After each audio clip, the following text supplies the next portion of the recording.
말씀 이사야서 6장 1절로 13절 이르는 말씀입니다. 우시야 왕이 죽던 해에 일어난 사건인데요. 본문을 좀 5장부터 좀 더 6장을 이해하기 위해서, 오늘 설교를 이해하기 위해서는 좀 5장을 좀 더 읽어야 되는데, 시간 있으면 이사야서 5장 한번 읽은 다음에 6장을 읽으면 더 이해하기가 쉽겠습니다. 좀 더 많이 이해하기 위해서는 이사야서 3장부터 읽어도요 괜찮을 것 같고요. 왜냐하면 제약의 이스라엘 민족의 제약상이 아주 적나라하게 나타나게 되거든요.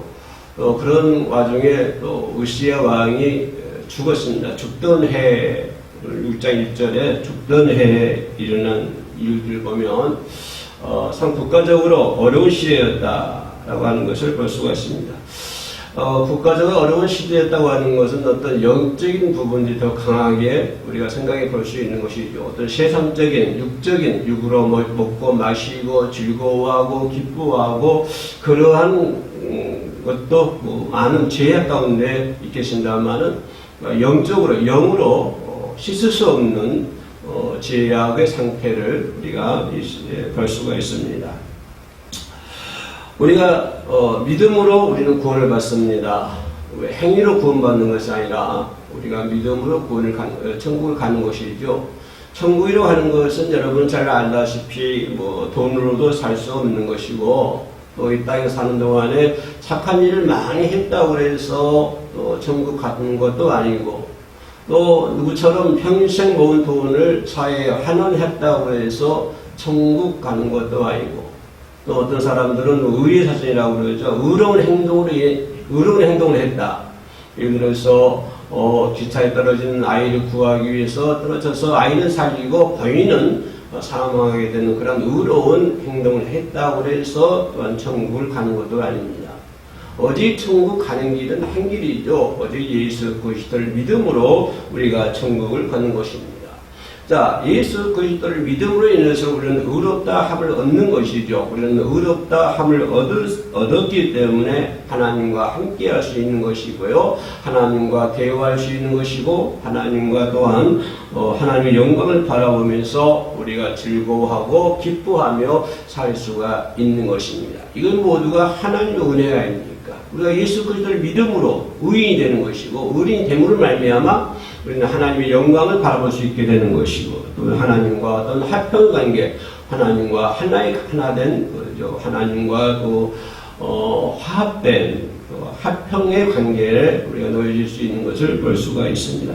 내가 이런 즐거움 속에서 내가 믿음으로 말미암아 하나님과 화평을 누리고 하나님의 영광을 바라보면서 살게 됐다라고 하는 그 프레임 하나 속에서 우리 성도들은 기뻐하고 즐거워하고 감사하며 살 수 있는 것입니다.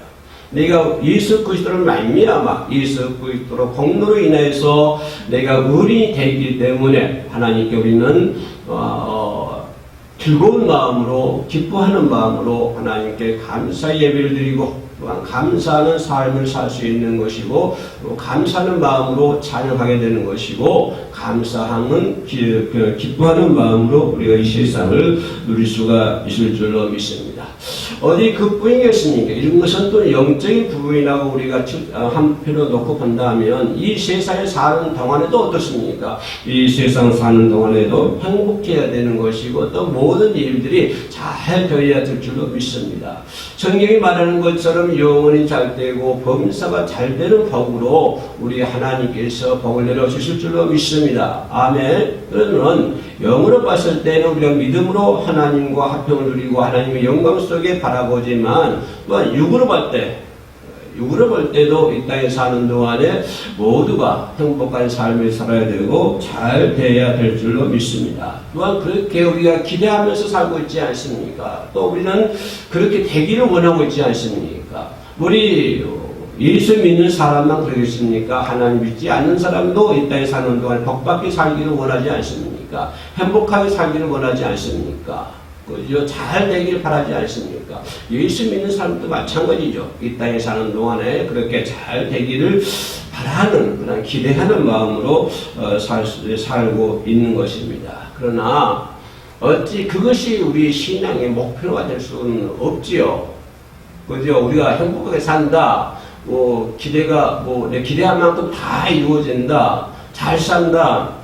그런 것들이 내 삶의, 내 믿음의, 내 신앙의 목표가 될 수는 없는 것입니다. 설령 우리가 예수 그리스도를 믿고 그런 기대, 그런 행복한 그런 기대에 있다고 할지라도 그러나 이 땅에 사는 널 보면 환란이 있고 또는 환란 중에도 즐거워한다라고 로마서 5장 5장에서 잘 기록이 되어 있습니다. 환란 날에 즐거워하라. 우리는 환란을 면하고 행복하게 살기를 기대하지만 그러나 또 뜻하지 않게 우리에게 환란이 올 수 있다고 하는 것입니다. 이 땅에 사는 동안에 방금 얘기했던 것처럼 잘 먹고 잘 사는 것이 우리 신앙의 목표가 아닙니다. 물론 우리가 예수 그리스도를 믿음으로 말미암아 의롭다 함을 얻어서 하나님과 교제하며 예배하고 찬양하고 기도하고 있습니다만 그러나 기대와는 달리 이 땅에 사는 동안에 환난이 올 수 있다고 하는 것입니다. 그러나 성경은 말하기를 환난 날에 즐거워하라 기뻐하라 이렇게 성경은 말씀을 해주고 있습니다. 환난을 기뻐하고 환난 때문에 기뻐할 수 있는 그렇죠. 환난을 기뻐하고 환난 때문에 기뻐할 수 있는 그러한 우리가 신앙생활을 해야 한다고 하는 것입니다. 그래서 예수님도 요한복음 16장 33절에서 뭐라고 말씀하시냐면 이것을 너희에게 이르는 것은 너희로 내 안에서 평안을 누리게 함이라 라고 하는 것입니다. 내 안에서 평안을 누리게 합니다. 환난 가운데서도 평안을 누릴 수가 있습니다. 우리는 환난 가운데서도 즐거워할 수 있습니다. 어때요? 예수 안에서 우리는 평안을 누릴 수가 있다고 하는 것입니다. 그럼 사실 말씀이 예수 말씀하시기를 세상에서는 환난을 당하나 담대하라 내가 세상을 이겼노라 라고 말씀해 주고 있습니다. 이 예수의 말씀을 하나하나 뜯어보면 너희가 예수를 나를 믿는다고 해서 이 세상에 사는 동안에 환난이 없는 것이 아니라 오히려 어떻게 보면 더 심한 환난을 당할 수 있다라고 생각해 볼 수가 있는 것이죠. 예수님은 그걸 잘 알고 계셨죠. 하나님 믿는다고 해서 환난이 없습니까? 고통이 없습니까? 아니요. 환난이 올 수 있습니다. 또 고통이 올 수도 있습니다. 그러나 예수님은 말씀하시기를 세상 환난 당하나 담대하라라고 말씀해 주고 있습니다. 이게 어떤 환난을 당하든지 어떤 고통을 당하든지 담대하라라고 예수님은 말씀해 주고 있습니다. 왜요? 예수님은 내가 세상을 이겨노라고 말입니다. 세상을 이겼기 때문에 우리가 예수 따라가면 환난을 극복할 수 있습니다. 우리는 환난 가운데서도 즐거워할 수 있는 것입니다. 예수님께서 세상을 이기셨다고 하는 이 약속 때문에, 그렇죠? 이 약속 때문에 여러분이 어떤 궁지에 몰려있다고 할지라도 오히려 그것 때문에 기뻐하고 그것을 기뻐할 수 있는 오히려 즐거워할 수 있는 저와 여러분이 되시기를 주 예수 그리스도의 이름으로 축원합니다. 왜냐하면 우리는 예수 안에 있기 때문에 그렇습니다. 우리는 예수 안에 있기 때문에 어떤 환난이 나를 예수께로부터 끊어지게 만들 수 있겠습니까? 이 세상에 어떠한 일이 있다고 할지라도 그 일 때문에 하나님과 나 사이를 벌려놓을 수 있겠습니까? 하나님과 나 사이를 벌려놓을 수 있는 건 이 세상에 아무것도 없습니다. 아무리 환난이 오고 내가 한 발짝 가까워서 가다가 거꾸러진 한이 있더라도 그것이 하나님과 나 사이를 갈라놓을 수가 없는 것입니다. 그렇기 때문에 우리는 예수 그리스도 안에 있기 때문에 우리는 다칠 염려가 없습니다. 왜요? 나는 예수 안에 있기 때문에 그렇습니다. 예수 안에 있기 때문에 그래요. 그저께 인천 공원에 갔더니 어린아이가 풍선 같은 데 안에 들어갔어요. 그 물속에서 막 뛰고 있더라고요. 막 이게 그 풍선 같은 것이 넘어지고 막 그래요. 그러나 그 속에 있는 아이는 하나도